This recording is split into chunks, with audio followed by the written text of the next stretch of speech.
just used my phone to make sure that I was recording because I got this in the dash of my car. So what I want to talk to you about for this vlog is the Leica Q. Now, if you didn't catch my unboxing video, I'll put a link down below in the video description.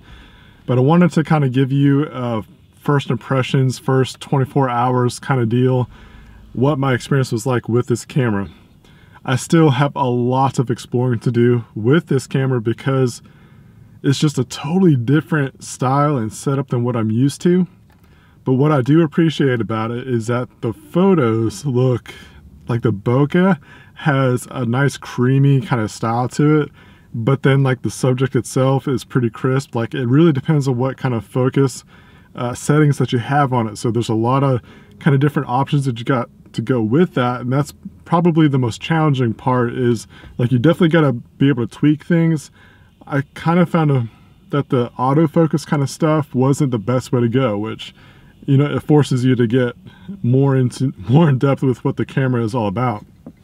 But like, you know, as soon as you turn it on, one, it's pretty quick to turn on, but you got a touch screen, which is pretty cool. The touch focus is better than the autofocus, I think, because you can really control where you want the focus to be at, where you want your subject and so forth. And so I definitely recommend either that, the touch focus, or using the manual focus. Now the manual focus, you have to actually kind of use this button here. There's a little indentation there, and you just kind of move it around to where it needs to focus at. And so that's pretty cool. And what another cool thing that I like about it too is that you got indicators on the screen of what part of the photo or what part of the screen is in focus or lens, whatever you want to say.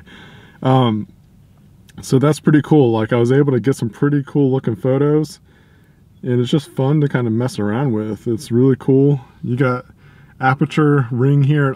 I mean, it's just a great photography camera. Now I did do some video. With video, there's no autofocus as like what I'm using here with my A6500. The lens, you know, if I move around, if I move closer, if I put my hand right here, hopefully it's not going to make me a liar, but it should have focused on my hand and then it'll go back to my face pretty quickly. But with this, you don't get that. So it kind of sucks, because it would have been cool to make it like a vlogging style camera, or just try it out for vlogging or whatever, but you could use it for vlogging, but it just really depends on what you're trying to shoot. Anything that you need autofocus or continuous autofocus, it would not work. Yeah, I don't see how you can make that work unless you just have a still subject at all times. But I did include some video clips. I wanted to take some video. It's just around the house. It's one of those things, taking some advice from Peter McLennan about, you know, sometimes you just might not have too much going on, or there might be just obstacles in the way of vlogging. So I had to take advantage of what I had around me. When I got home, I tried to get my daughter to do actually take this camera that I'm using to shoot with and follow me around as I take photos and stuff, just to try that out. But there was a bunch of different little reasons why we couldn't do that. So that idea kind of just got canned, and I didn't really have time to do a video style like that. So I had to kind of think outside the box a little bit. I could have actually, what I should have done is have her go around with the phone. It would have been easier for her to use, but anyways, it just didn't work out. So I decided to just take some photos, take some video clips, and then I can come back and talk about it. And like, that's what you're seeing throughout the video there. But first impressions though, it makes me want to use it more because the quality seems like it's there. You've got to really understand the camera more. It's not like if you're new to photography or videography or whatever, it's not necessarily a camera that you just kind of pick up and just start running gun shooting.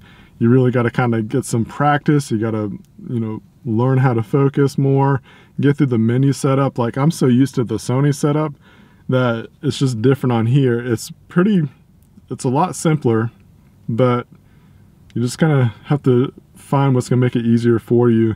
There's a function button to where you can save a preset and whatnot. So yeah, it's pretty cool. Battery life, I still need a little bit more time to kind of figure out if the battery life is gonna be good or not.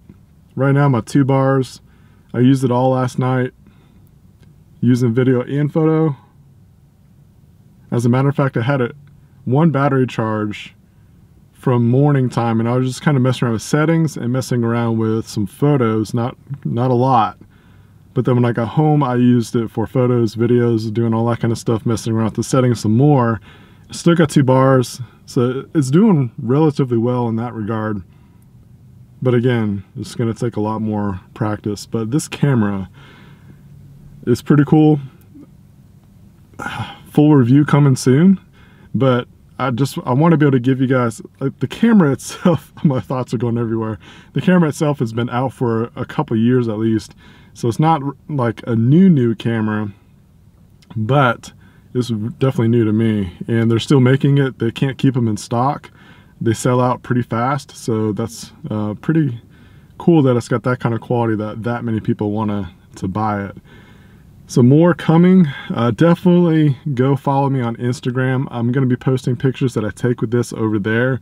Try to get some real creative shots going. Thank you guys so much for watching. I appreciate it. Subscribe if you haven't, and if you enjoy these videos, let me know down in the comments. Thanks guys. See you later.